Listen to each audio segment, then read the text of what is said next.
Proteins may carry out the work of life, but they need instructions, and that role belongs to nucleic acids. DNA and RNA are made of nucleotides, each with 3 parts: a phosphate group, a 5-carbon sugar, and a nitrogenous base.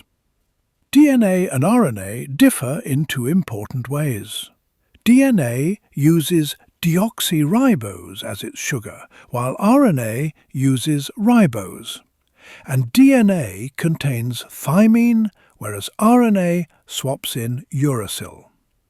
The beauty of DNA lies in its strict base pairing rules. Adenine pairs with thymine and guanine with cytosine. These pairings are dictated by hydrogen bonding and molecular shape. Out of 6 possible combinations, only 2 fit correctly. This precise pairing ensures faithful storage and transmission of genetic information. But living cells need more than instructions. They need energy. That's where carbohydrates come in. The simplest sugars, or monosaccharides like glucose, are quick sources of energy. When linked into long chains, they form polysaccharides, such as starch, glycogen, and cellulose.